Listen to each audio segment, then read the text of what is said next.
Hello, everyone, and welcome to Name a Pod. Today I'm being joined by a very special guest and a dear friend, the one and only Christa DeMayo. Yay! In addition to working in the natural foods industry for the past 24 years, she now owns her own natural products brokerage, serving the Southeast. She does volunteers for food rescue, school enrichment, and she serves on the board of directors at the French Broad Co-op, where we met in the first place. Yay, Co-op. She's also the wife of Drunken Prayer. We'll get into that in a different episode because that's going to be fun. She is also a mother to a very sweet little boy who shares his Lego with his friends, like me. And she's a musician in her own right, also an outstanding photographer, and she documents her family's travels and their many adventures as they move around the country. Um, if all of that doesn't sound like a full enough plate, Christa is also a studied and gifted astrologer known as Practical Astros. Like many of us who are curious, her interest in astrology began as a young teenager, and she purchased her first book on sun signs when she was 15. Her interest peaked again about 10 years later when she met a dear friend who gave her her first astro readings and began taking classes with him. Flash forward to now, where for the past several years, she has delved into her personal studies with a quote, insatiable hunger. And in 2022, she enrolled in her first traditional astrology class, becoming certified the following year. She now continues her studies. She's currently in 3 advanced courses. Again, so much on this woman's plate, and has begun to share this passion through her work with her clients. She read for her 50 clients last year and is working on building her practice. As she said, this is where I love to be. I love to share astro insights and encouraging people to get a handle on using astrology practically, hence Practical Astros. And she even helped me pick my first tarot deck and inspired my own studies very much indeed so. So today, we are going to talk about her astrology work, its practical applications, and how it can inform us in our daily lives. So Christa DeMayo, thank you for being here, sweetie. Of course. Thanks for having me. Yeah, this is going to be fun. So I want to start about talking about like how you got into astrology in the first place when you're a kid. Like I know a lot of us like, will like see the horoscope in the paper, something like that. And, you kind of get maybe a little interested in it. But like, what was it for you that kind of like made you really just want to go out and like buy a book? Rebellion. Nice. Yeah. So, my parents, I grew up in a very religious family church, went to church twice on Sundays and on Wednesdays and did lots of volunteer work with the church. And, um, you know, uh, church was integral to growing up. And as a teenager, it's your natural response to be a foil to what your parents teach you as your way of like defining yourself as an adult. I mean, it's human nature to rebel so that you can figure things out on your own. It's part of the process of growing up. And I can look at my own astrological chart. I'll call it the nativity because it's easier to say that than birth chart or astro chart because I'll be using that word a lot. um, Yeah, in my own nativity, I can totally see where my fascination with just religion and spiritual places, that's like my happy place. Like, find me in a Buddhist temple or a Catholic church or a holy site or a well, in Ireland. I mean, like, yeah, those locations of where people gather to honor the sacred in whatever language and form they choose. I really do love that. And so I'm thankful for growing up in a religious family because I feel like it kind of helped me build a framework for the best things about Christianity because there's lots of really good lessons in Christianity. It gets that's right. convoluted when the humans in the church put their egos and power in front of the teachings of treating others like you want to be treated and That's living right. with compassion. And so with that, I'm also a kind of a scavenger, and so I started thrift shopping very early on. Uh, and I found a Linda Goodman Sun Signs book in a thrift shop, and I still have the very copy of that I bought. Nice. And I read it, and it's like I flipped through it a few months ago, and I was just cracking up because I completely do not love that book anymore. I mean, it's like so cheesy. But Yeah. the way she writes is very bright, and she always puts an Alice in Wonderland quote in front of each chapter, and Oh, it like instills these archetypes. And the the best way that I feel like astrology can be used is to teach us more about the archetypes of life and the yeah. characters that we play and that we interact with, and putting it in a framework of um, being able to kind of understand it and have compassion. I feel like astrology and reading for other clients has given me so much compassion for the human experience, because it is not all good and it's not all bad. And if you can have some sort of um, different perspective to look at things that have happened to you or things that you participated in, it just builds compassion. And yeah, that's kind of where I started. It was just like this seemingly random, um, purchase in a thrift store. I actually had a reading yesterday, Thursday, with one of my favorite astrologers. His name is Nick Dagan Best, and he actually knew my first teacher. They were friends. Oh, cool. And so I was kind of explaining this to him about how I bought my first book in 1995, and he was like, "That's so funny because you had a Mars return right around then, and Oh, really? Mars is my chart ruler. I'm a Scorpio rising, and in traditional astrology, Mars rules Scorpio." And so to have like a return of any planet is kind of the completion of a cycle and the beginning of a new one. So like your Oh, solar okay. return is like your sun's returning back to the same point it was when you were born. But you have lunar Okay. returns every month. You have Venus returns, Mercury returns. People sometimes might be familiar with the doom infused Saturn return, and Yeah. but a Mars return for me kind of meant the beginning of a new cycle. And so it was a cycle that I had not considered before, but it's like, oh, that put me on my path. Wow, that's really interesting. See, this is why I'm glad we're having this conversation because this is precisely the type of thing that I want to get into. So when you're talking about like this first book that you got when you're a kid, and when you look at it now, it seems a little, you know.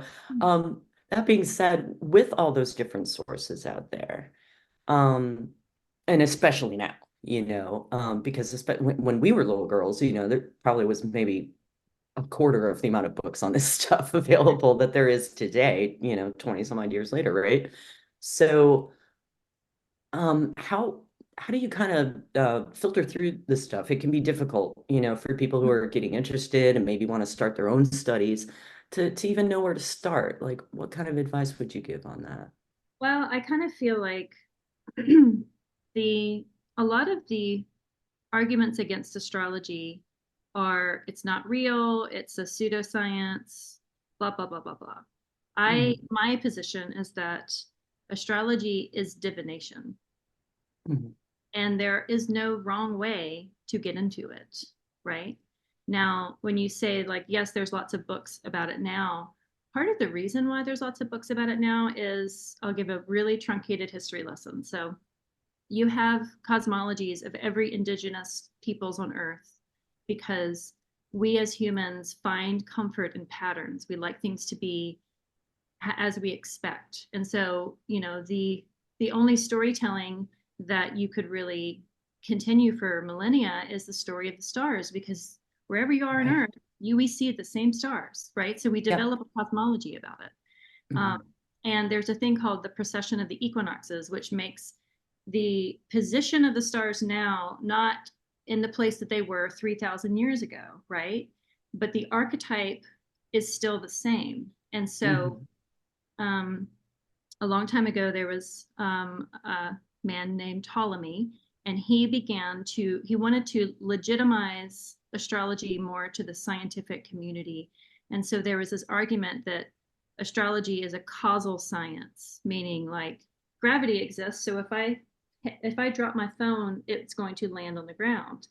And that argument of like the planets are forcing you or causing you through some sort of natural elements to make you make choices is, I feel like, where things really splintered away from the divinatory aspect of astrology. And now a lot of people don't agree with me. They do believe that there is some natural force, and I Mhm. could be completely wrong. I feel like it might even be a blend, but I just say that because um, I just don't feel like there's a wrong way to get into it. I feel like everybody's path is their own path. And so if you get through astrology and you find Hellenistic astrology, or you find Vedic astrology, or you find, Jungian astrology, whatever path you are, um, that's your path. There's no wrong way to do it. So what happened in the history of astrology is that there's this moment in time where you had lots of famous astrologers, and a lot of the original texts were written fairly close together. And Mhm. they say that there's this argument of there's this one man called Hermes Trismegistus, and it means thrice great Hermes or thrice great Mercury. And they don't know if it was a collection of a bunch of philosophers or if it was one man. But Mm. from that, there were all of these um, kind of revealed, intricate, very beautifully harmonious teachings of astrology, and they Mm. were in Greek. And then through time, those teachings kind of moved to the Middle East, and they were influenced that way. There was more added to it and developed. And then over time, a lot of those translations just were lost. They were lost to English speakers. And so the Mm. texts that they were ancient texts that had not been translated. And in the 1990s, there were these uh, basically these historians that were working on translating ancient texts. And a few Right. of them happened to be astrological texts. And so they started to translate those and revealed this thousands plus year old traditional astrology, like whole theory that had never been revealed to modern man. And so there's this Wow. revival of ancient Hellenistic teaching that had been lost. Mm. And so before that had happened, you had little like pieces of astrology teachings that had kind of gone through, like Carl Jung was a big astrologer, and he incorporated astrology in his practice. And you had people like Gurdjieff, and you had lots of Aleister Crowley, and you all that big revolution Mm. of all those thinkers in the turn of the century to the 20s and beyond, that kind of developed what is now modern astrology. And it's a Mm. lot of just psychological, um, there's, I mean, I have judgments against it because how I see it is, nothing bad ever happens. It's all like how you manipulate things. And it's not just that, but that's kind of what I had studied. That's what I read. That's what the Linda Goodman Sun Sign book was modern astrology. And Mm. like, I wouldn't recommend somebody start there, because that area of astrology developed kind of on its own and in the dark, because it wasn't based on source text. But if Right. that's what you are, if that's what resonates with you, then don't listen to anybody else but yourself. Because there are some Mm. people that find that. And if you're using it as a divinatory practice, then that's between you and your daimon, or your good spirit, or your connection with the divine. And there's no astrologer with as many years under their belt that should tell you you're doing it wrong. Like, Right. there's definitely techniques of Hellenistic astrology, and there's rulerships, and there's specific things that were clearly documented. But how you interpret that is really, that's where the human element and the individual spirit really comes into play. See, I like that because that was actually something I wanted to ask you about it, and I love that you just kind of went there anyway.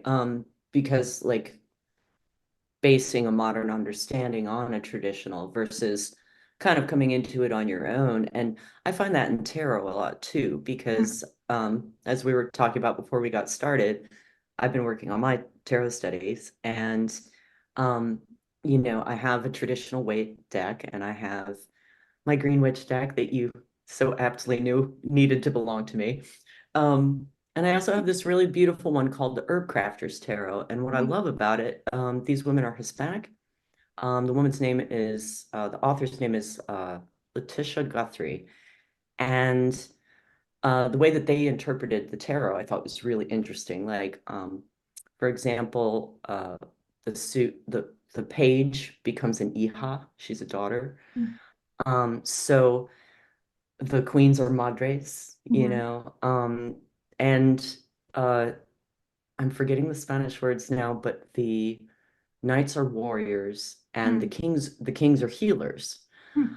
Um, and rather than going through each book by or each suit, rather like in their guidebook, they go by the number.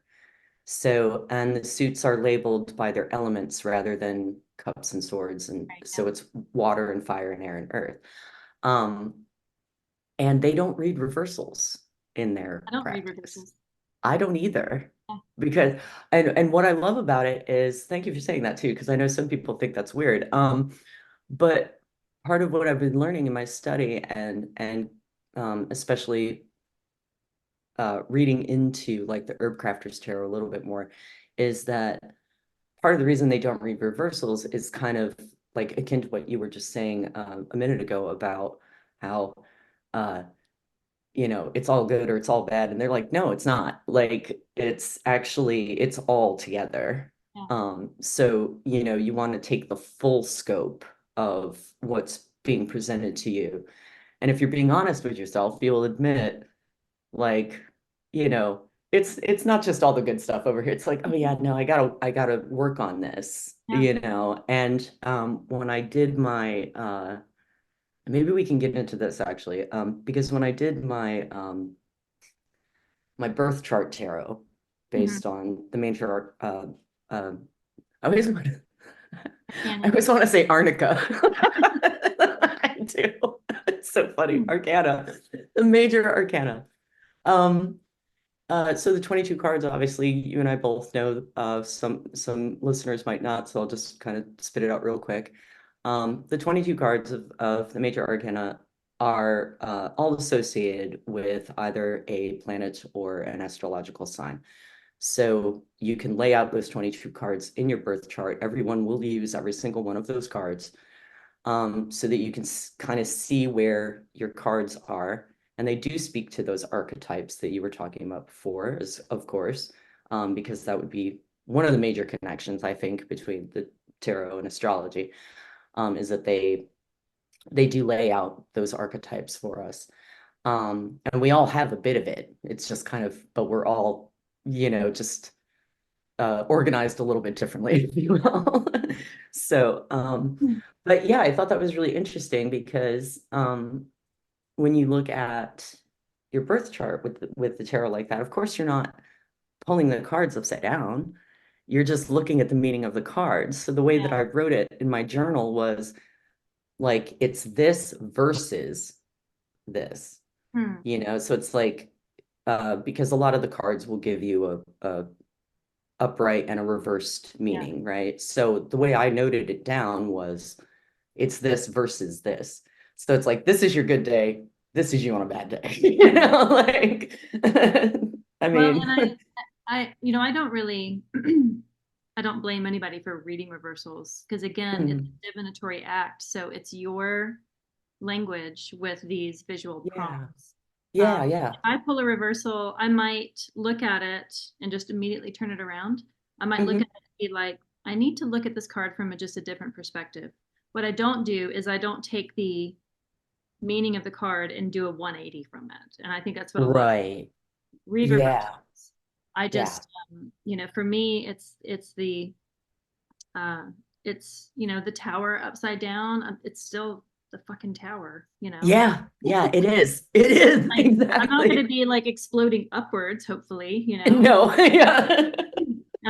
There, Yeah, exactly. my favorite tarotista is Susan Chang, and I have every single one of her books now. But she wrote 36 Secrets about the minor decans, the minor arcana, which associate with the astrological decans.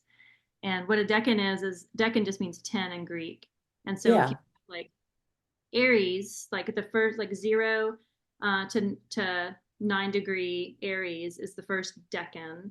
And then 10 to 19 is the second, and then is that right? 20 to 29 is the third decan.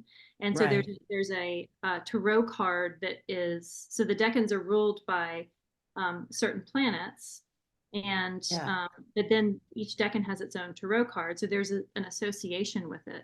So she wrote a book about Oh, that. But neat. um, she she has a podcast called Fortune's Wheelhouse, and they go through every single card. They go through every single number. They go through every single planet. They go through every single suit. She's amazing. And she has what she calls sympathetic magic.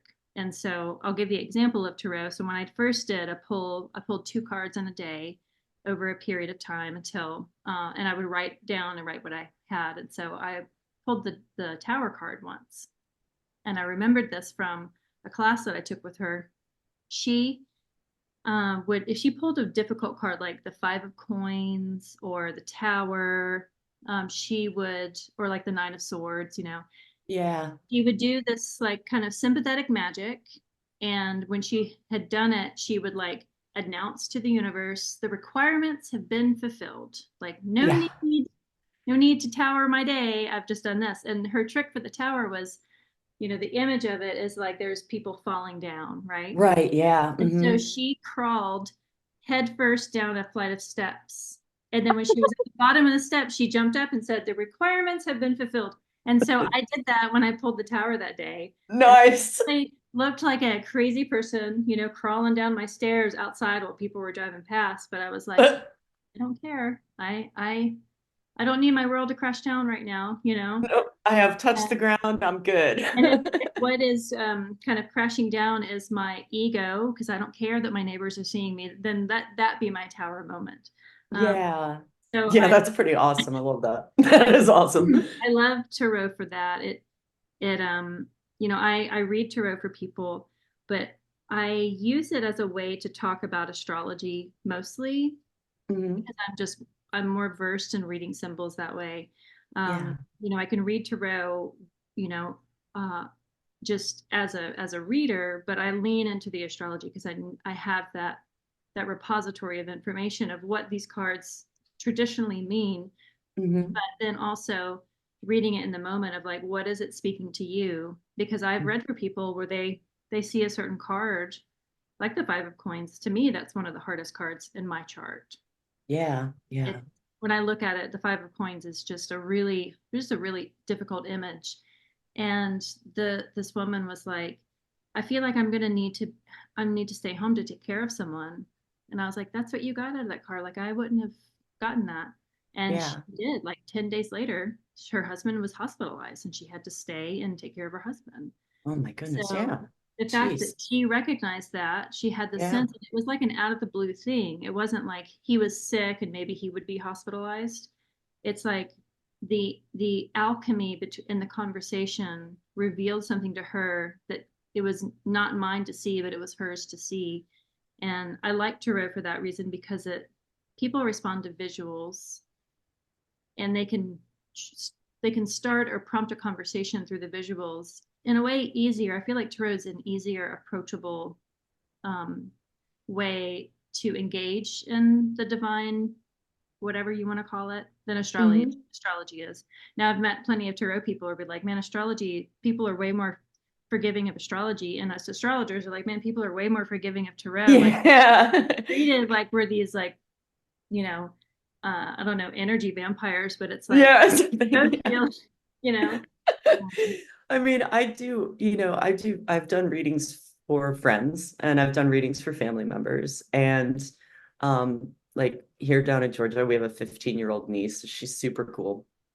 And she'll have sleepovers with us sometimes. We'll watch movies, make popcorn, play some games, have fun. But she's a wicked smart kid. She's super cool. And she was checking out my altar one night. She's like, and it's so cute because sometimes she calls me auntie and sometimes she just calls me Miss Andrea, the little Southern girl thing, right? And so she's like, Miss Andrea, would you read tarot cards for me? And I was aw, like, yeah, sweetie, do you want to give it a go? And so of course I let her pick which deck she wanted to use because I have options. And she chose the Green Witch.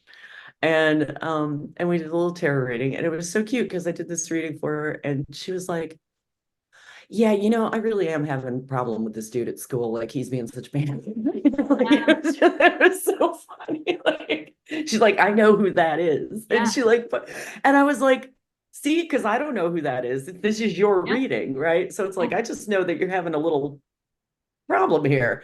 You yeah, want to talk about it? I'm your aunt. Like, but yeah. It was good. And then uh for um for Christmas, my sister-in-law, her mom, um, she had never had a tarot reading before, and she asked me if I would do one for her, and we did one, and she was like, wow, nail on head, and I find that when I have had those experiences with friends and family members, um, it makes me feel good about my study too, because I've been working really hard to try to, be more in tune with it, just generally speaking. But when you see other people who may, may be a little skeptical or be like, yeah, she reads tarot cards, but like it's kind of cool, whatever.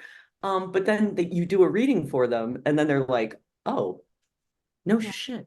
Right. Like, and I love that because it's a good way to uh damper some of that skepticism, I think. Mm. Yeah, Because yeah, like I feel the reading. same way. It's like, oh, you read tarot? And Yeah, like, and you're like, oh God, I read the stars. Oh, well, it's like, yeah, no, we I actually love we're I like onto something here. watching people's eyes glaze over when I, talk about astrology. It's like it's one of like my party tricks. Like, oh, okay. But Yeah. talking and then, and I can be kind of like the bad witch and be like, oh, Capricorn, how are your knees? Like just do very Oh yeah. general things. Um, but honestly, like I love skeptics, like just in general. I like people that don't operate under a general consensus about anything. I like people that like they keep their minds fresh by just like asking questions and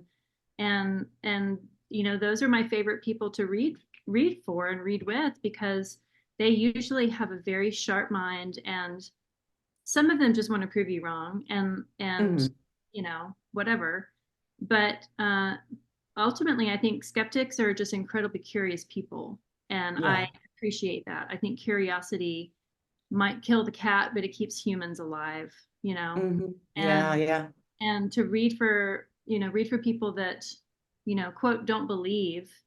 It's like, well, I mean, just on a archetypal level there are these, so you have the major arcana that start with the Fool and go all the way through, and you have all of the, like you said, all the planetary representation. And but if you just look at the 22 cards, the major arcana, it's 21 and the Fool is the zero, so it's like the beginning, Right.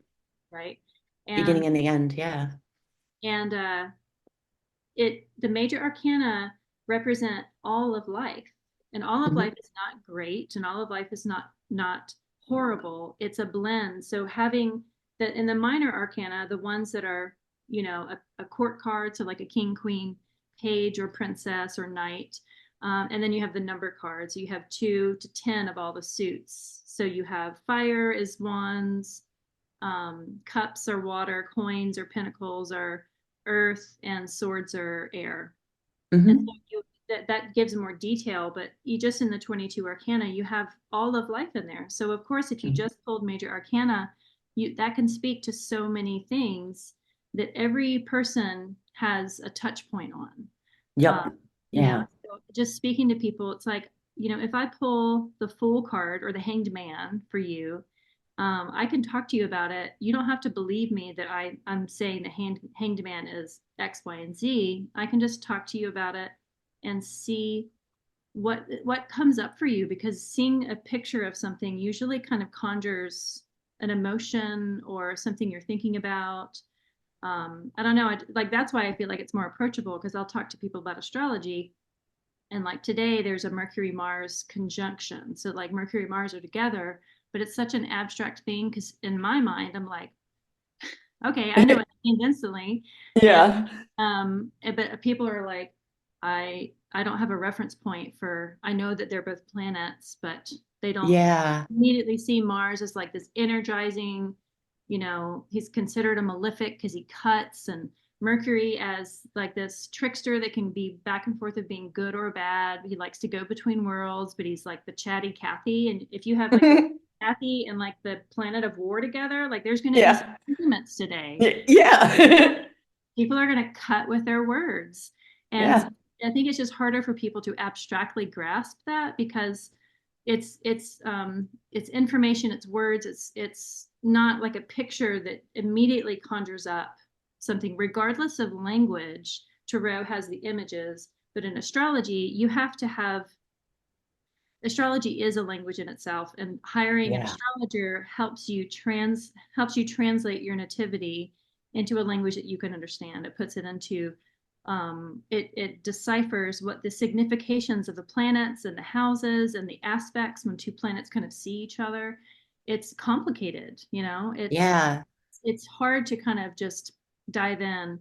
I wanted to say, if you wanted to get into astrology, I'll tell you what I would not suggest doing. I would not use the CoStar app at all, Hmm.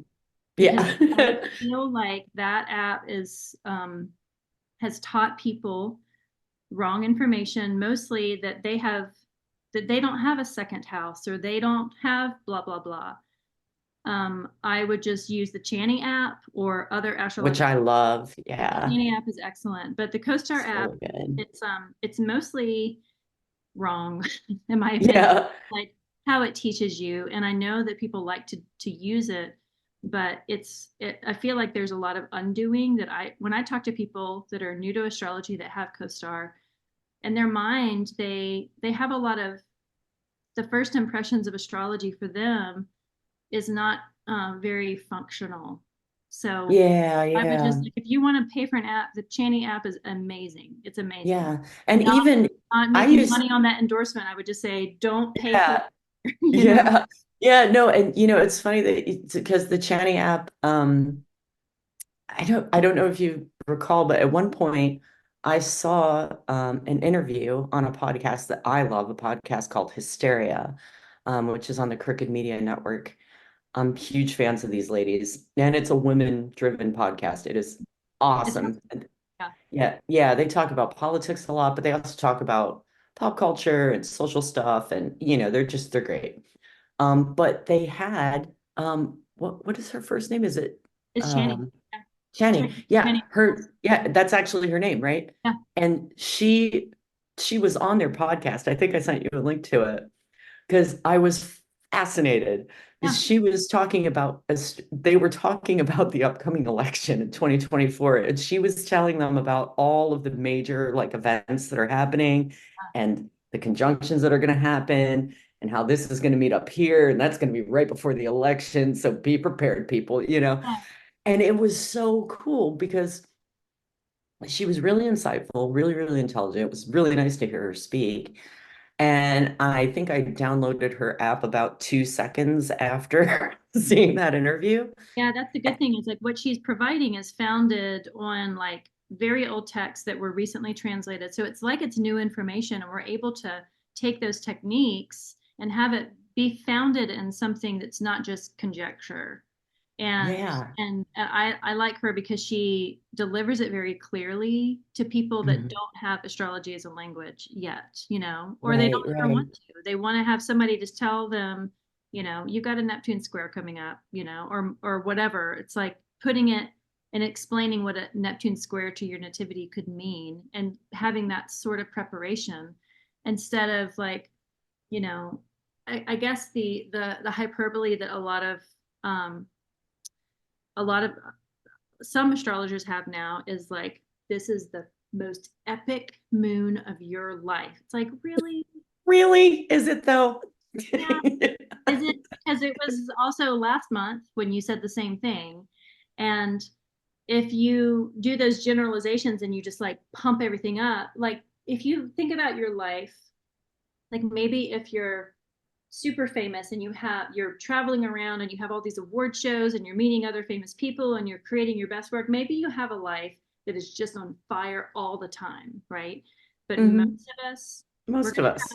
we're gonna have pretty mundane lives, and we're gonna have these nice little peaks of anger and arguments and nice little peaks of joy and connection, and they're going to be punctuated with these points, but you're not going to have the most epic moon of your life every month. It's just not representing life. And so No. again, it's why I like traditional Hellenistic astrology, because it speaks more to the truth of the existence.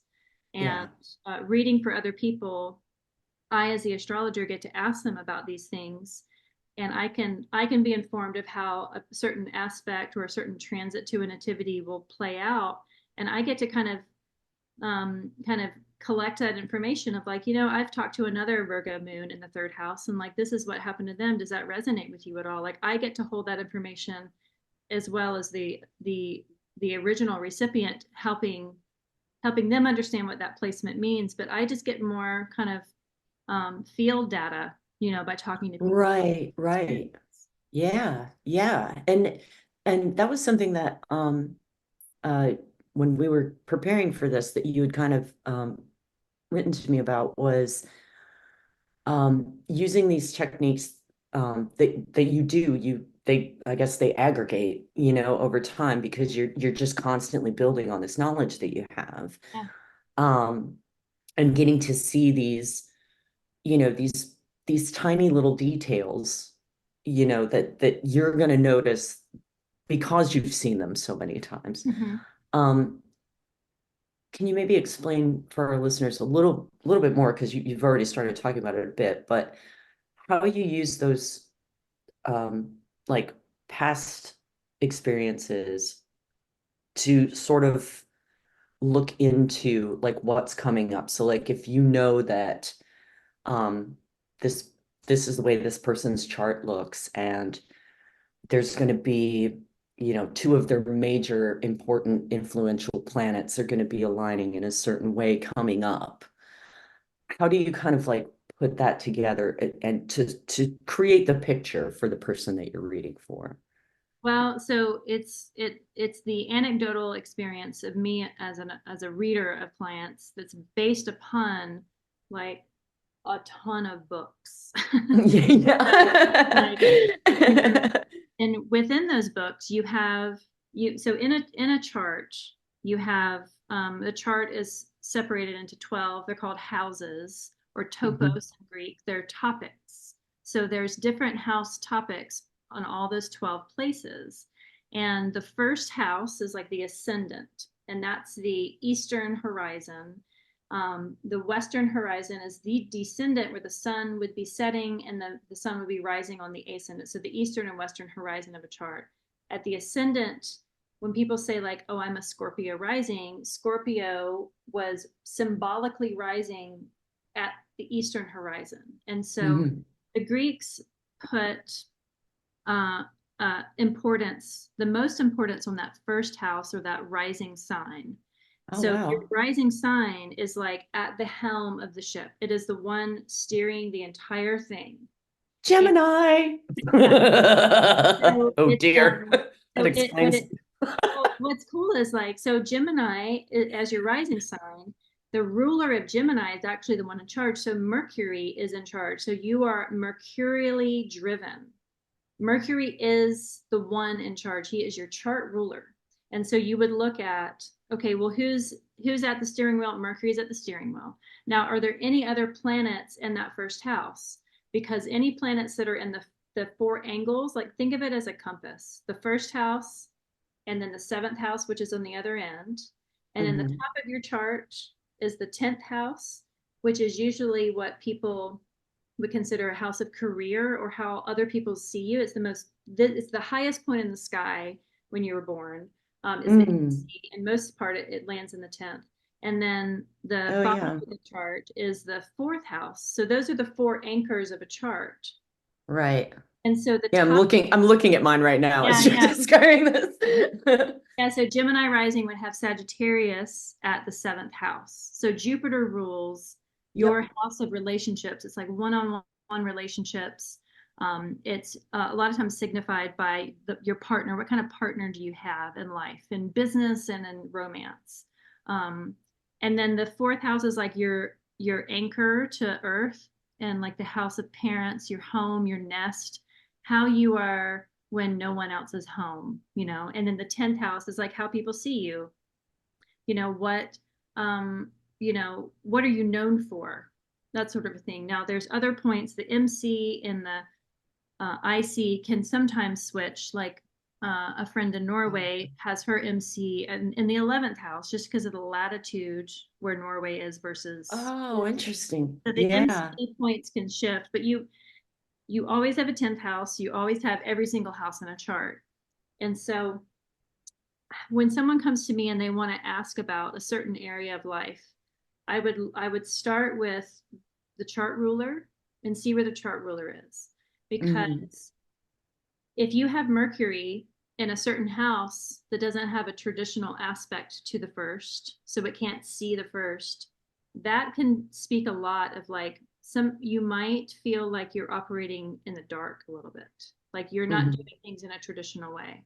If mm, you have your chart ruler, in a very powerful position, so if it's in an exalted sign, or if it's conjunct a benefic, so Jupiter or Venus. I mean, there's all these different ways where it can influence the ability of that planet, your chart ruler, to express its significations. That's like the most general way.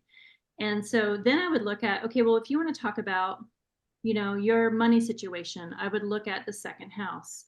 Or if you want to talk about your marriage or having children, I would look at the fifth house. If you want to talk about like what you like, if you want to travel overseas, I would look at the ninth house.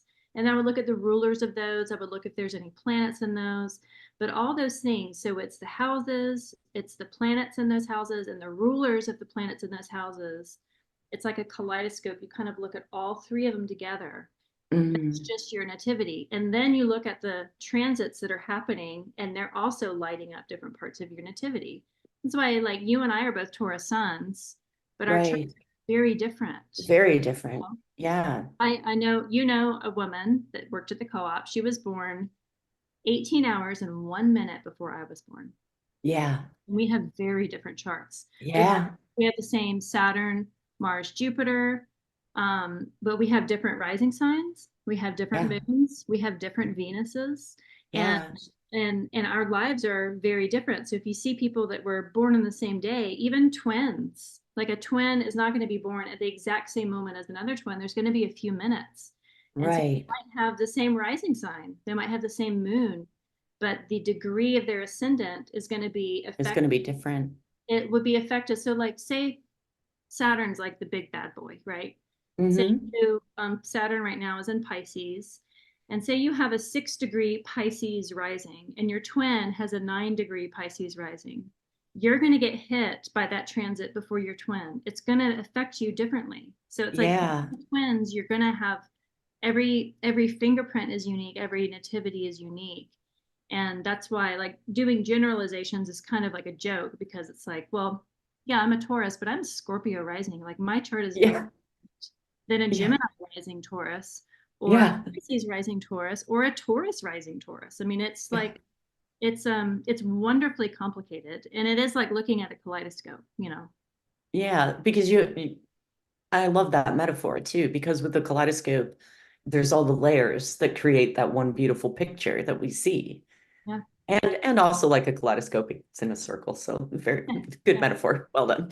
Well, I like that. it's like, it's to me, it's the study of the quality of light, right? So the spring equinox, just archetypally, is like light is overtaking darkness. Like Yeah. at the winter solstice in December, it's very dark. It's the darkest time of Mm. the year. And in Celtic lore, it's like the Holly King and the Oak King kind of Yep. like battle it out and they shift, right? So Yep. it's the study of light. It's not the study of the stars necessarily. It's the symbolic studying of the points in the year where light changes. And so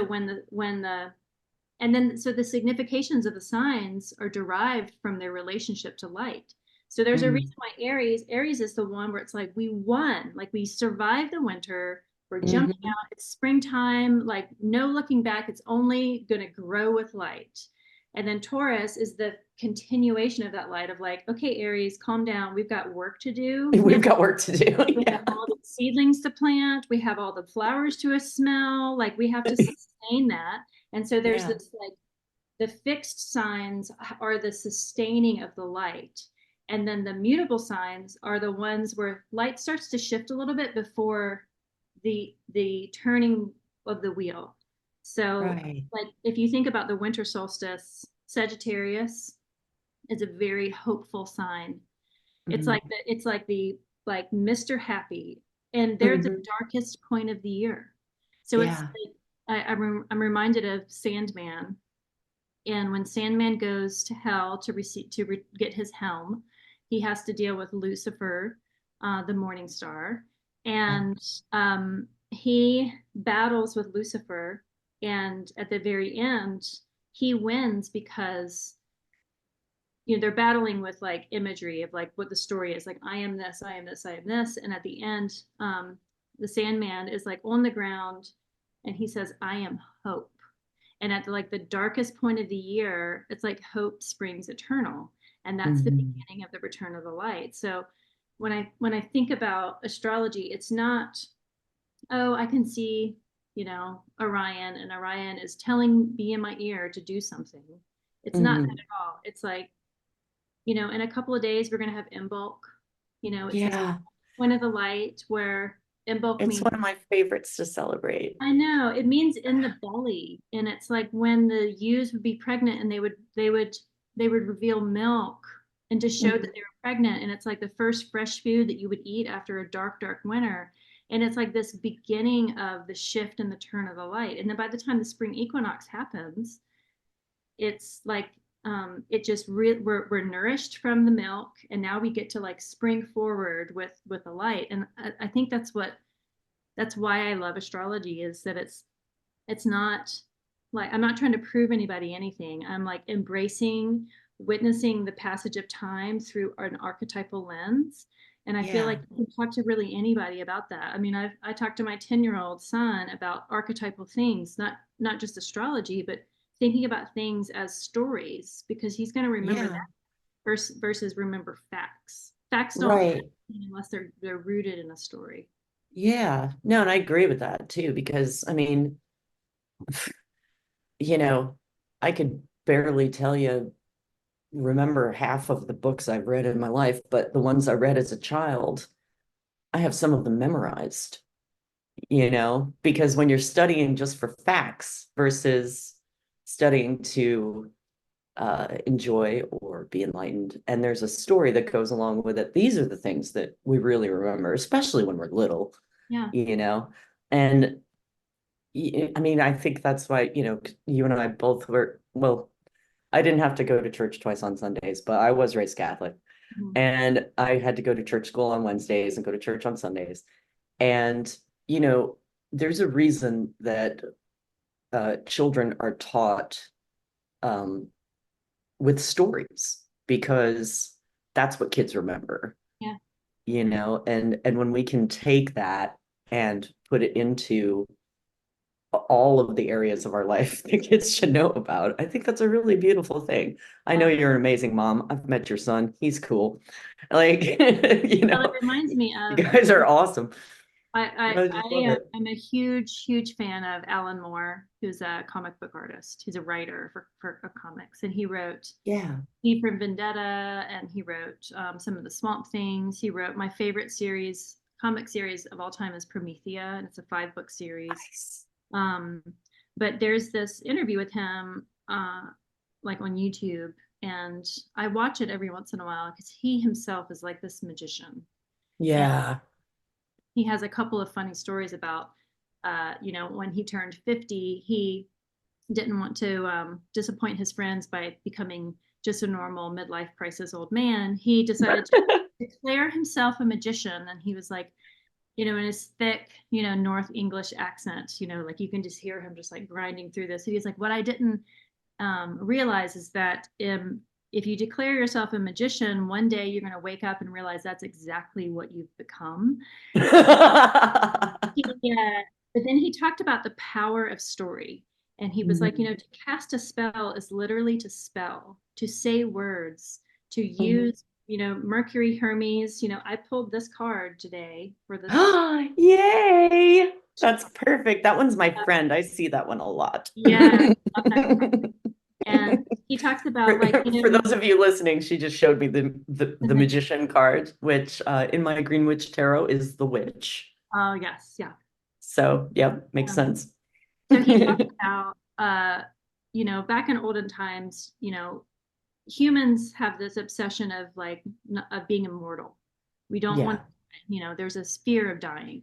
And so Mhm. in olden days, if you um, became famous, you could become famous by somebody writing a song, you know, and you could become infamous by somebody writing like a parody about you, about some mishap Mhm. you've done.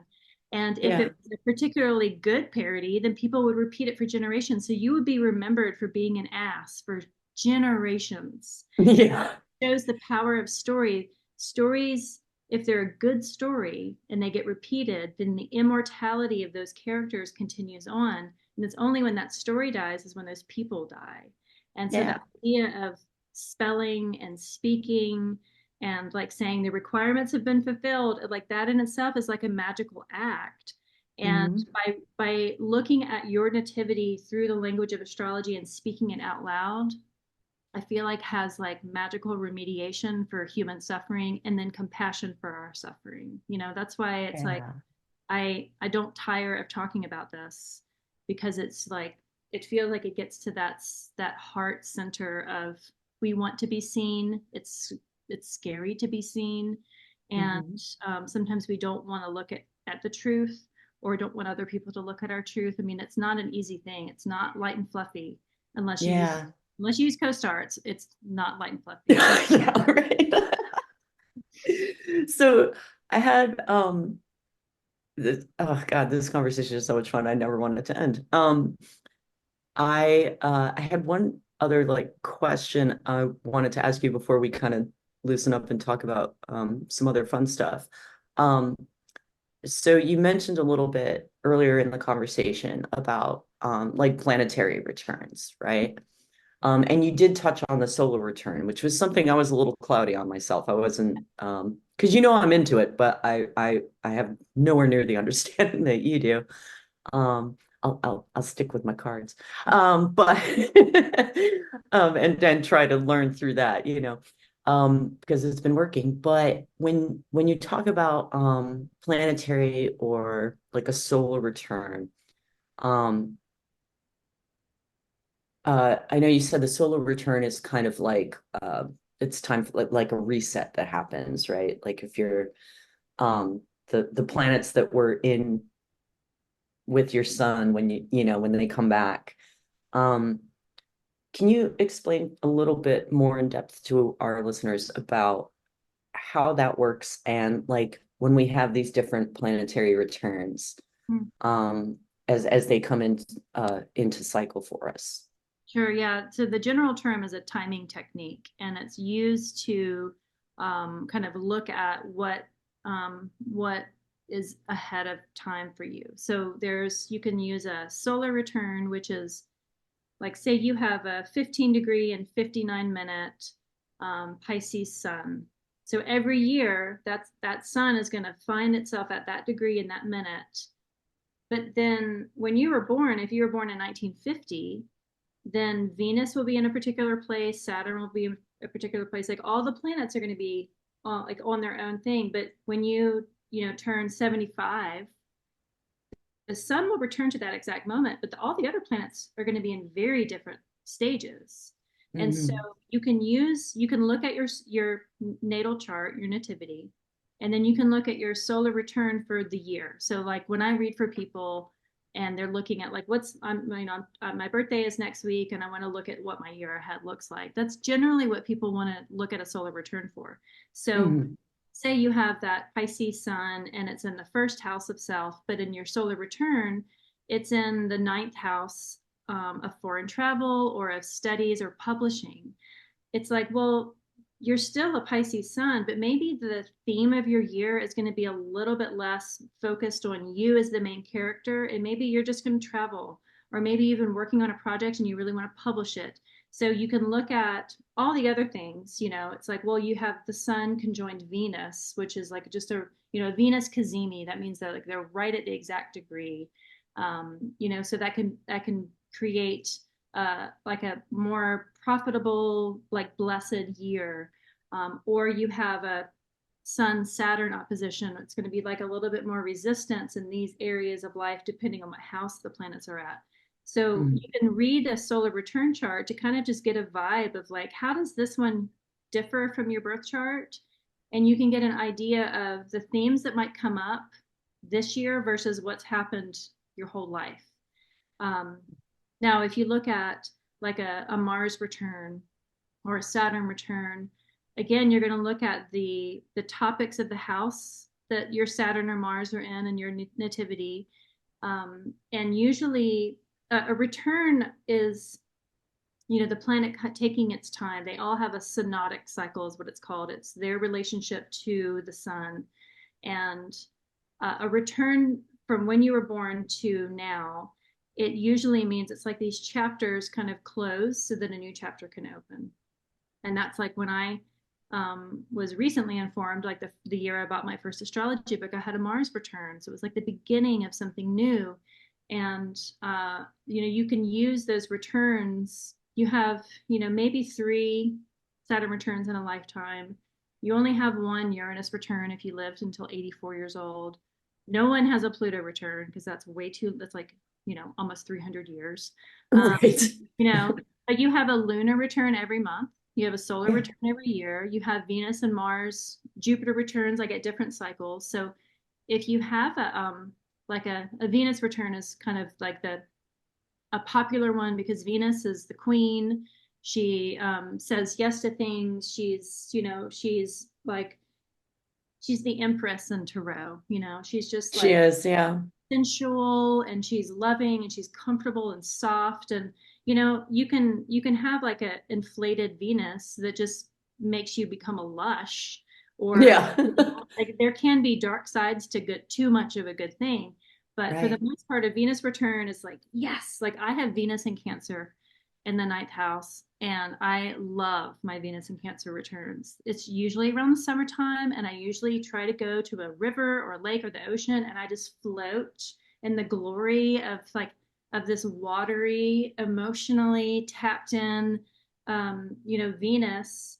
And in my chart, my Venus and my moon are in reception to each other, so they share each other's rulers. So my body as the moon and my femininity as Venus they're in this like self-fulfilling like feed network. They just like nourish each other. And so I love my Venus return. Other people may not if they have like a injured Venus, so to speak. Most people like enjoy that because it's like a good return. Saturn returns are harder because Saturn is just harder. Yeah. Harder, I've like, because of course I've had my chart sitting here next to me while we've been talking so I can make my own references. See, I drew it. I'm showing her. nice, You guys can't see this. Yeah, I used a coaster and a ruler. I didn't have a compass.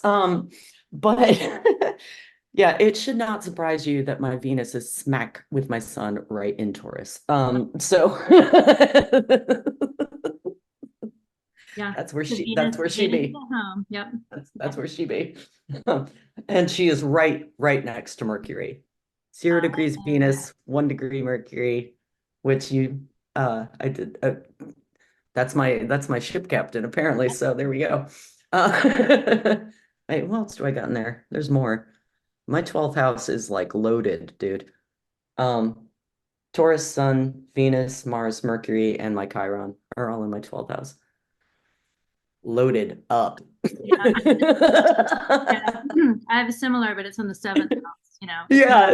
Again, moon, Chiron. Yeah. Yeah. And our birthdays are what, like, wait, we're not the same year though, are we? No, no. We're a year apart. But yeah, you're the 12th and I'm the 18th. Yeah. But yeah, I just thought it was really funny because I remember one time, one of I don't think she'd mind me mentioning her. I showed Mary Hall my chart once, and she looked at it and she goes, "Well, shit." That is definitely a Mary Hall response for sure. Yeah, it was great because she just, and I was like, "What do you mean?" And she goes, "Well, no wonder you're so good at your job." And we were at work that day. She's like, Oh yeah, Virgo's your north node. Yeah, okay, here you go. Scanning Yeah. coordinator. Go scan stuff. Go be organized. Well, there's other like solar returns are something that I think some people find familiarity with, but there's so many other timing techniques that were revealed in that translation. And one of them Mhm. I find is easy for people to kind of wrap their heads around. So I use it a lot in readings, and it's called perfections. And so, like, say you're Gemini rising, so that first house, you have these 12-year cycles where Gemini or Mercury is your chart ruler for the year. Regardless of your solar return, you can look at it just like, okay, I'm in a 0 year, or I'm in um, I'll pull up an example just so I can speak to it a little bit better. But the Sure, idea yeah. is that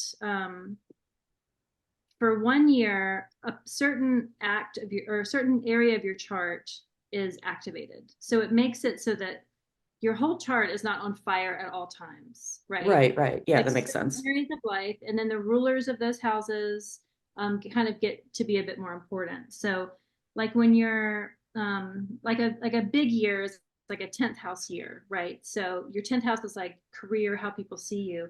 So when you're Mhm. 21, 33, 45, 57, and 69, those are when the 10th house is really activated. Oh, I'm gonna be 45 this year. Boom. There you go. So you're There going we go. into a year where you're going to be more publicly seen, more likely. People are going to your star is going to shine brighter. At the 10th house, it's like the top of the chart, so it's where people you get just more visibility. The opposite end of that is like when you're 15, 27, 39, 51, 63 is the fourth house year. You're insular, you're studying, you're rooting down, you're nesting. It's like the opposite end of not being seen because you're kind of creating the necessary root. The 10th house years are just brighter because you're above ground. Mm-hmm. So you can use perfections like, okay, I'm in a 10th house year. Virgo rules your 10th house. So Mercury rules your 10th house. So Mercury is activated, and then also wherever Mercury sits in your chart, so your 12th house is activated. So you can use like, okay, for the year ahead, I need to pay attention to transits to Mercury because he's my Time Lord of the year, the magician. Yes. and transits to Mercury are going to be loud for me, and they're probably going to inform my 10th house of career. So you can use that as like, I'm going to pay more attention to when career opportunities come up, because I feel like this is when I'm going to have the most visibility to get that job or create that job. Virgo likes to just do things with their own hands. And so to Hmm. create something of your own that makes you more visible as a career, it's like Mercury's going to go in and activate that. And so Yeah. it's a way to kind of look for the year ahead. You compare it to the natal chart, but you can use it like a forward thinking timing technique. There's a bunch of other ones, but those are the ones that it's like you can read about the house, you can read about the planet, and then you can just think about, well, what do I want to do as a career? I do want to change. I've been kind of in a hermitage, and now I want to bring that hermitage to light. I mean, Yeah. that's Yeah, how. that actually makes a lot of sense for Well, dealing I with like it. it because That's it's kind like of a great. functional thing that you can use astrology for. It's like when Yeah. you get a massage and you leave the massage and you're like, well, I mean, I guess I feel okay. It felt good when I was getting the massage, but now I'm not Yeah. sitting with anything. And Yeah. I want astrology. I want you to leave the astrological massage table with like something that you can carry forward, not I Yeah. forgot what she told me or I forgot what I was supposed to do. It's like, Right. Andrea Lee, like Mercury is your guy. On your birthday, you enter a Mercury year. And so focus on that. Pay attention to that, right? Put Yeah. yourself out there. Activate Mercury likes talking and communication and expression, and Mercury is currency. So think about just money itself. I mean, it's going to be way more of a mercurial year as to the year that you're currently in. Does Mercury like hosting podcasts? Mercury loves electronics and communication. I mean, Mercury is the trickster. Yeah. So that's like when the the trope of Mercury retrograde and your car breaks down or your computer goes on the fritz. Like that's a mercurial thing, you know, like he's kind of Yeah. going in and out, like creating havoc. Yeah, I that's what I like to leave people with is the something that you can grasp onto and carry with you. So you don't have Yeah. to be an astrologer and translate all these complicated timing techniques. You can take like an archetype like Mercury and an area of life like career and just like resonate on that. Yeah. Yeah. It's also why I like recording readings and sending the recording to people so that you can go back in a month and listen because Yeah. I won't remember. That's the thing. It's like I'll read for people and I'm like, Right. they'll be like, don't you remember when you said X and X date? I'm like, nope. No, because I I was in wasn't the supposed to moment. hold on to it. I It's was doing my thing. doing my thing. I Well, was like translating in real time, but I yeah. can't hold on to that stuff. But they remember and having a Yeah. recording where you can go back and listen to it, be like, oh, that's what this means now. Like you can't always grasp it in the moment. And this is I love that you do that because when I do an occasional tarot reading for like a friend or family member, I'll ask them to take a picture of it Mhm. because I'm like, you see this visual in front of you, and we all know we remember words better with pictures. Like Mhm. you were talking about earlier, tarot has the benefit of having the pictures. So when whenever I do a reading, and I've done some that we did like during the pandemic, there were a couple times I did some for a friend over Zoom or whatever, and I'd just be like, take a screen grab. Like, here, Yeah, I'm aiming my screen at the table so you can see the full spread yeah, that I've pulled for you. And, and then that way, and then I read through it, and we go through the whole thing, but then they have that picture later. So it's like, oh, now I remember what she told me about that card, yeah, yeah. Yeah, yeah, Yeah, around the turn of the year, I did kind of like this tarot special, but it was using tarot as the prompts for kind of an astrological. I didn't have the client's astrology chart. I just pulled tarot for them, and so I yeah. pull one card to represent each month for the year, and then I Yeah, photograph Zodiac, yeah. and I photographed them. So like January for one woman, it was the Two of Coins. So I just kind of like talked about the Two of Coins, and then I would go to the Strength card for February or whatever it was. And then as I'm kind of talking about the meanings of these things, I kind of read it as a spread of like, look how January and July are connected. Like in the spread, they're right on top of each other and they're kind of aligned. Or look how Hmm. everything is like all the arrows are pointing to this one card. Like maybe that, like Hmm. just looking at it as a spread itself. And I recorded it, and they would be from like 20 minutes to an hour, depending on like how much information I felt like I needed to give. And then I Yeah, would find that the story would kind of reveal itself. Like I it would just does. pull and pull and pull and pull, and then I would look at it. And so sending people that as like an audio calendar that you can go back and listen to. You can print the calendar off, but also Hmm. just like pay attention to April. And that's actually something that I'll tell everybody listening. April is going to be a pretty loud month. Just astrologically, there's lots of things that want to express themselves are going to express themselves. There's eclipses that are happening, and there's some conjunctions of pretty show-offy planets. I'll say that. So Hmm. I pulled the World card. No, I pulled the Wheel Hmm. for so many people for April. And again, I'm not choosing it, it's coming out. Oh And yeah, no, it made they me crack demand to be up. spoken to. Yeah. It made me crack up so much. I was like, oh yeah, the wheel again for April. Like the wheel itself is like all of tarot. It's like anything could happen, literally. Anything can happen. Yeah, it's like as long Anything as you can just happen. stay on the wheel, you'll be good. You might be going up, you might be going down. But the Yep. fact that I pulled the wheel for April, it really sticks with me that I think across the board, there's going to be big um, this is like the most epic month of the year. I think April's going to Yeah. be just very loud for Yeah. across the world. And I don't mean that like it's going to be bad or good. I just think it's going to get our attention, regardless of Yeah. what happens. And I hope that it's all really positive shift, but I don't know. Hmm. You know, Yeah. Yeah. one of the planets that's involved is Uranus, and Uranus is sometimes symbolizes like a lightning bolt. And sometimes that lightning bolt can be like that amazing aha moment that you get in meditation of like, oh my God, I never Oh, there it is. Yeah, yeah. super idea.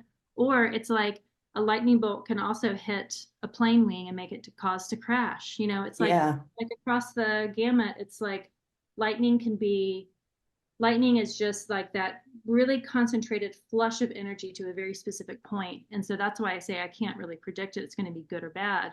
I just think Yeah. that it's going to be clear and Yeah. when things happen. And you know, as a not to scare people, but to kind of just pay attention in your own life, you know, or and first full week of April, I think it's like the 10th through the 21st, that middle Oh, of yeah. um I'm looking at my it might calendar. just Yeah. be like invigorating and like people talking more. I feel like we're gonna I joke around, I feel like we're gonna talk faster. I know that sounds crazy, but I feel like we're going to just speed up our processing, our internal processing as humans, and be able to just react and respond and communicate and come out of this seemingly sleepy post, like I feel like that's when we leave the post COVID mindset. Yeah. I mean, it's like, yes, people are still dying of COVID. I'm not trying to do that, like to dissuade or um, to make little of people's current experience right now on January 27th. People are dying of COVID, definitely. But the whole cultural collection of COVID times, I feel like will end and this year, and we will start to think of 2024 as kind of a new space. We'll think of it Yeah. in 100 years time. They're going to look back at this time period and see, like when we think of like the 1900s, things really changed in the 1920s.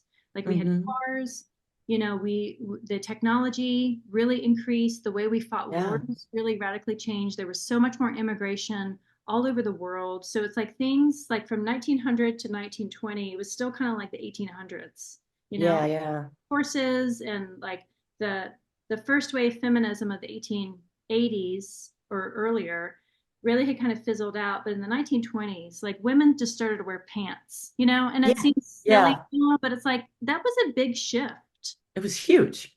huge shift. And that's how I feel like 2024 is going to be. It's going to be the beginning of a big shift. And maybe it starts to really kind of show itself in April. Maybe we'll like uncover that there's a wizard behind the curtain for AI. It's like an actual dude that's doing it all. Like, Yeah. Yeah. Yeah. you know, it Pay could no be attention to the man behind the curtain. like the the theory that, you know, all around the world, like different people can get the same idea at once and Mhm. invent the one thing that like really radically shifts, like microplastics. That's what I was like, can someone ask Chat GPT how to deal with microplastics in the ocean, because that would be a functional use of it, you know. Yeah. Yeah. I just feel like Exactly. April has the capacity to really redirect us. And the eclipses are part of that. Eclipses are great beginnings and great endings. And you know, I can't predict if it's good or bad. I think it's just going to be clear to everyone. Yeah. Yeah. I love that. Good luck to us all. Good luck to us all. You heard it here first, folks. Watch out for April. Um, something's gonna happen. Something's Yeah. gonna happen. So for a little bit of fun here, for the end of our recording, I think we did touch on a lot of this, but maybe we can make it a little rapid fire because we did talk about some of this already. So quick 5 questions for my favorite astrologer. Um, what is the deal with Mercury retrograde? You touched on that a little bit. Uh-huh. Things break, computers stop working, couldn't get the printer hooked up properly. What is the deal with Mercury retrograde? Well, Because it Mercury happens like twice a year, doesn't it? three Sometimes times a year. three Yeah. times a year. Yeah, yeah, And there's like the shadow period, which means like it's Mercury will station, meaning it slows down and kind of stops moving forward, and then it will retrograde back to a certain degree. So, say it retrogrades back to 5 degrees Sagittarius, and then it goes forward. Well, before it goes retrograde, when it leaves Scorpio and goes into Sagittarius, when it hits 5 degree, that's the beginning of the shadow. So imagine it's like mm, the umbrella is up in, you know, creating a shadow for us, but we get into the shadow maybe before we get under the actual umbrella. The umbrella itself is the retrograde, but the shadow is cast on either Gotcha. side of it, you know? Gotcha. Yeah. And so when you get into the shadow period and out of the shadow period, it makes it for that, like a lot of the year, we are always under some sort of mercurial retrograde or shadow period. It happens just a lot. Mercury is the fast planet. You know, the moon never goes, never, the moon orbits us. It doesn't orbit the sun specifically, it orbits Earth. Right. And so Mercury is the fastest planet that orbits the sun. And because of Right. the ecliptic of where all the planets cross the horizon line of the sun, it appears that it goes slower when it kind of makes these turns, right? So Yeah. the planet is still orbiting exactly how it is. It's just the appearance. So it looks different from our point of view. It looks like it goes still and it looks like it's going backwards. It's not. Again, it's the archetype of what does it mean to kind of slow down and reset. So a retrograde, Mm. a word retrograde, it begins with RE, and I always think of words. It's like you have to go back and remember, restore. Mm. You just have to return to something to make it go better. Because if you are always going forward in one direction, you're never checking your work. You're just going Ah, forward. Mercury yeah. retrograde just makes you kind of, it forces your hand sometimes. And a lot of times mercurial people like yourself suffer more because it's your chart ruler. So it's like he kind of goes back and forth. Um, it's like that's the deal with Mercury retrograde. It's like it happens more than any other planet because it's the fastest moving planet. So it goes through cycles a lot quicker than all of the other ones. That's how why we hear about them. Yeah. Yeah. Well, that makes perfect sense. And we just have to, because as we mentioned earlier, we used to work together and we know what would go on in that office during the Mercury retrograde. It's like, Yeah. the printer is not working again. Yep. And I had to fix it. So, Mercury but demanded his steward to fix his machine. yeah, I guess a Mercury's bitch. I had to fix the Well, machine. and just real quickly, last summer was like Hollywood breakups. You know, like everybody was Oh, yeah. last summer was a Venus retrograde. So it was like going back and like thinking about like reevaluating your relationships. And when people were forced to do that, they kind of were like, no, I don't like you anymore. Wow. So if you think about, and Venus was in retrograde for a long time over the summer. And it was like the summer of breakups for a lot of people, a lot of famous people. So it's like, Yeah. that's an example of how a return or retrograde can express itself through the significations of the planet that's being retrograded. So Venus Yeah. as romantic relationships, Yep. it expressed itself when it went retrograde. Wow. Yeah, that's a good case in point. Very It's good called case in point. hashtag astrology good. It doesn't necessarily That's- mean it's good. It just means that astrology was good to warn people of that, you know. Yeah, right. So, we did touch on this a little bit at the beginning too, but your thoughts on the like daily, weekly, like the newspaper style horoscopes, not the CoStar app, which we know we don't like, but yeah, like the news, like like like the stuff that we grew up on, you Yeah, know. I mean, those are actually really hard to write because, while you and I are both Taurus suns, most people read the sun sign, but Hmm. using Hellenistic astrology, the rising sign speaks more to the character of the individual. And so if you were going to read weekly horoscopes or daily horoscopes, one, I love Rob Bresney. I think his are the best because they are stories and they're kind of more archetypal and not like, don't play the lottery, Sagittarius. You know, they're not Right, yeah. a lot of that. They seem like they're like AI generated or just complete BS. But even if it's a legitimate astrologer writing, it's very hard to write. If you were going to read for it, for you, I would read Gemini. I would not read Taurus. And for me, Hmm. I would read Scorpio. I would not read Taurus because Yeah. if you're going to use that, or read all of them, but maybe read your sun, moon, and rising, your big three. But I Hmm. find that the rising sign might speak more to your experience than the sun sign necessarily were, unless you were the same. If that your sun sign was your rising sign, then that might hit. But I think it's hard. It's so general. But for entertainment purposes, sure, you know. Yeah. It's funny that you said that too, because even before I knew about like which you just educated me a lot about my own chart, even through this conversation. But I always used to read Taurus and Gemini because I'm a cusp, because my Mm, birthday's on the 18th. yeah, And I always knew at least that much about my chart. So like I would always read Taurus and Gemini. yeah. And then when I found out I have the Aquarius moon, I would read Aquarius as well. Mhm. Um, but yeah, that's really cool. I like that. So and you've mentioned some folks that you are really into. Who are a couple of your real favorite like astrologers? Like who you really look up to? So I read Demetra George is my favorite, like living Hellenistic astrology writer. So I love her books. The astrology podcast by Chris Brennan is excellent. And if you didn't want to pay for a school, you could get a school level education just from his lectures. Now he has an online school, it's a recording. Um, I'm in school at Nightlight Astrology, which is taught by Adam Ellenboss. He was an amazing astrologer himself. He has the Nightlight Astrology podcast and YouTube channel.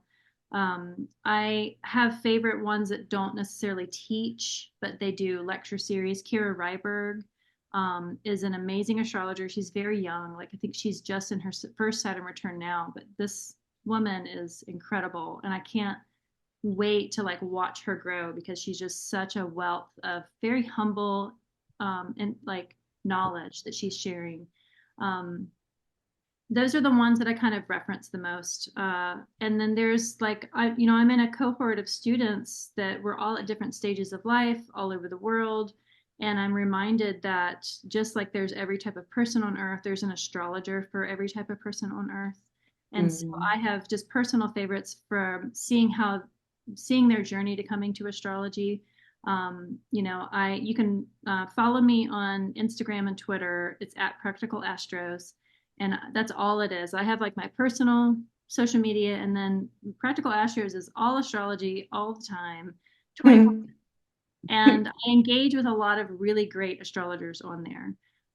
S.J. Anderson and Dan Waits are two of my favorites. Nick Dagan Best, Patrick Watson, um, Bad Pastor is a really great astrologer. Oh, I've actually heard of that one. Yeah. Yeah, Sam Reynolds is amazing. I mean, there's so many great astrologers practicing.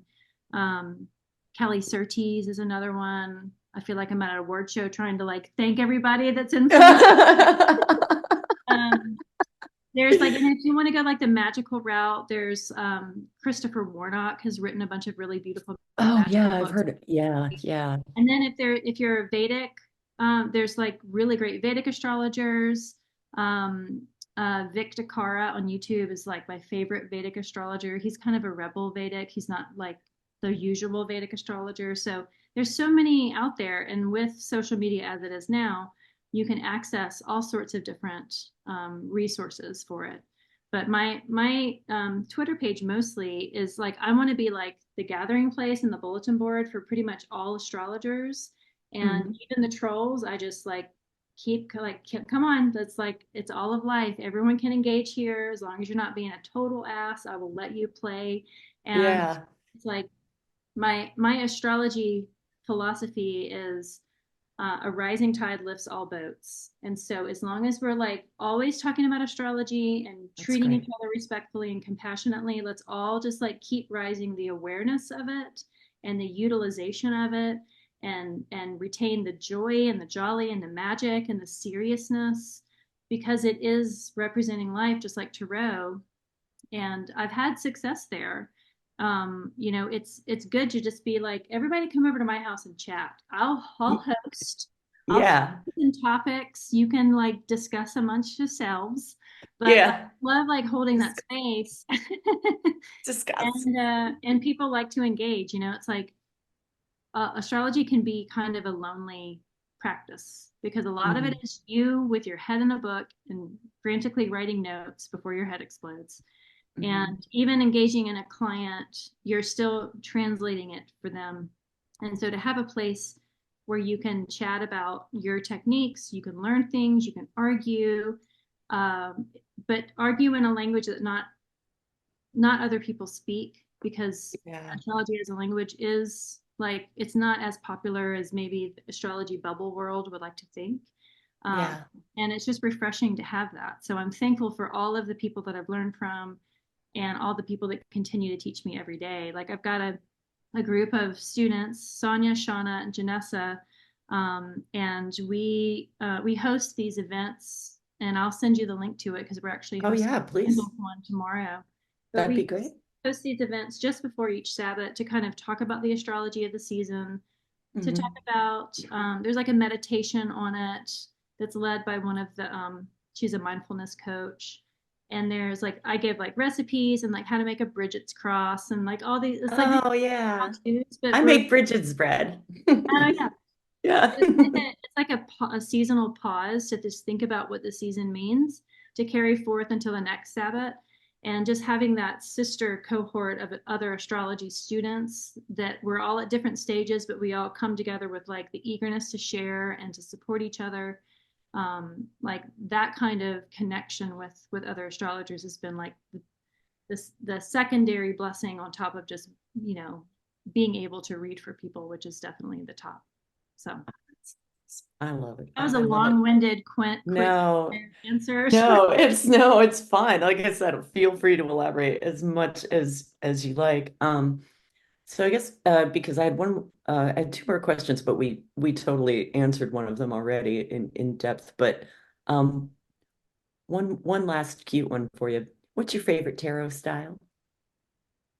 What do you mean? Like Like spread? it's Or yeah, yes. Well, it could be a spread um or well, I know we talked earlier about how you and I don't read reversals, so we don't. But um, but yeah, as far yeah, maybe like your favorite spread or like how you like to when you when you are doing a tarot like for yourself, Mhm. what would be your go-to? Maybe that's a better question. I usually use three, and Yeah, I I'll do too. I'll kind of phrase it with like, what's informing me in this moment, or what am I coming to the spread with in this moment, or what has Mhm. influenced me, or where have I come from? It's like a past, present, future, roughly. Um, Yeah, or I'll pick like, show me the center card will be like, show me the situation. And then yeah, the yeah. cards on either side will be like, show me if I chose yes, show me if I chose no. Hmm. Usually three cards. But the Grand Cross spread I Mm. never resonated with until I met a woman um, who she took the spread and then she turned it on its side so that the wheel was at the top basically, Oh, and and then the four were on and the then bottom. this was the road, and so the wheel would Ah, turn on the road, and the way that she just visually shifted it for me helped me understand really how to draw a spread like that better, because at first I was like, this goes here and then here and then here and here, there's these four, yeah, yeah, never made sense. But as a whole, I do three. Um, yeah. sometimes, and this happens a lot, I'll be like, um, I want a major arcana today. Like, what major arcana wants to come through? And like 10 out of 10, a major arcana will come out.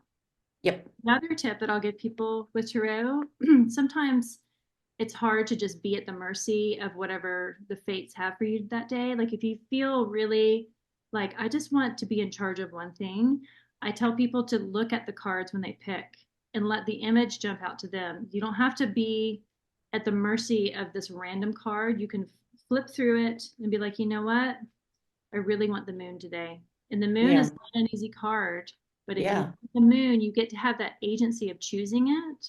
And yeah, to me, it like that is an empowering thing. If you don't have to turn the cards upside yeah, down, you don't have to yeah. flip them. You can let the card jump out of the deck because that happens a lot. That happens too. Yeah, especially when we shuffle. When I I um I will always take note of I call it a jumper. Yeah. Always take note of the jumper when you're shuffling. I did a zodiac check-in spread for myself about a month ago. And so, you draw 12 cards to represent each of the signs, right? And so it's just kind of like a check-in as to where you're at the moment. Yeah. And I thought it was really interesting because as I was shuffling, the Ace of Wands jumped out. Mm. And so, and like you were just saying about how that reader shifted the spread for you and it made a Yeah. little more sense. I do that a lot too. I typically draw 3 cards for like a check-in.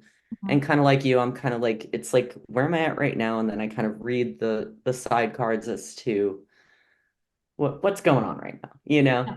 And sometimes I will pull a 4th card for clarity, Mhm. which typically does end up being a major art, you know, for some reason.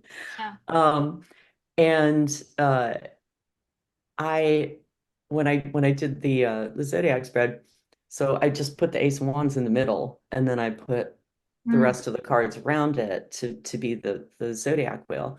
And I was like, oh yeah, yeah, that made perfect sense because as I was going through and making my notes about each card and everything, and then I finished with my jumper because I Mm. put it at the center, and it completely drew the whole reading Yeah. together. I was Yeah. like, Love that.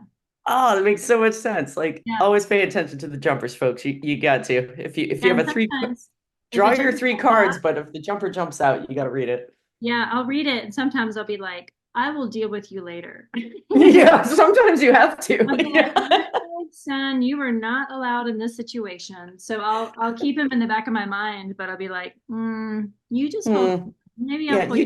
you just wait a minute. You're being a little too antsy here, buddy. I will Yeah. suggest, like, if you get a card that you don't like the answer, don't pull a second card for the same question because Mm-mm. that's when like confusion really starts to set in. And I feel like if tarot itself is just your inner spirit or your inner daimon or your connection to the gods, if you start to be disrespectful, because that's what it is, of like, I don't like that, I'm going to pull another card. I've had people ask me that, like, can you pull a card to see like what my boyfriend's doing? I'm like, nope, Nope. they're not in the room. I'm not going to pull a card for them. Or they'll ask me the same question. I was like, okay, well, what if I asked it this way? It's like still the same question. You can't, Yeah, I don't care that you don't like the answer. You can ask like, what will support me in this? That's a different question. that's a different But if question. you pull a card because you didn't like the answer, then you're just going to start to get confused because they're not going to like it. Whatever Yeah, they no, I don't know yet, but they're not going to like it. they're not gonna like it. No, and I mean, I've definitely had times where, um, I'll do my 3 and I'm like, "Ugh, all right, you know, and and then I'll just be like, when I go to maybe pull that card for clarity, it's like, okay, just tell me what I need to do. And Mhm. that's when that card comes out and it's like, yeah, you got this, Yeah. but be warned, you know, like just Yeah. They're like, because well, I don't sometimes like these. But so like what can help me in this situation or what support can I call in or what actions should I take to avoid the situation? Whatever it is, Mhm. like if you don't like the answer, just get creative with what can empower you. But Yeah, yeah, I suggest that don't ever pull for people not in the room that you don't have their permission, even for right. be like, hey, can I pull some cards for your story? And they're like, of course, anytime. I'm like, I'm gonna ask every time. Every time. Every Yeah. time it's like you may not want me to peer into this situation for you. Hmm. And I'm not gonna ask if I didn't like this card, if I didn't like the magician, I'm not gonna be like, well, I want, oh, you know what? Well, I got the 5 of cups instead. So way to go, like Yeah, right. Yeah. what I Yeah. deserve for asking, you know? Um, No, that's so true. I also would never pull cards for anyone without their express wishes for me to do so. Because yeah, feel like there was I enough respect tarot it. in this. Like you could like edit out all the tarot talk and have a tarot episode and then just Yeah, astrology. yeah, probably. We've talked for almost 2 hours at this point. I Sorry. know. No, it's great. Hey man, I'll do what I gotta do, but this is a fantastic episode. So with that being said, I'll wrap up. So guys, I want to thank everybody for listening to this fantastic conversation with my wonderful friend Krista. I'm gonna have her links in the show notes. You'll be able to find her at practicalastros.com and by those same handle on Twitter and Instagram. So we'll have those links in our show notes. You can find us, Name of Pod, on YouTube, Spotify, and iHeartRadio at this point. Hopefully with more to come. So, Krista, thank you so much for being here today. I know we're going to talk again soon. And I hope you enjoy the rest of your evening. Thank you so much. Thank you.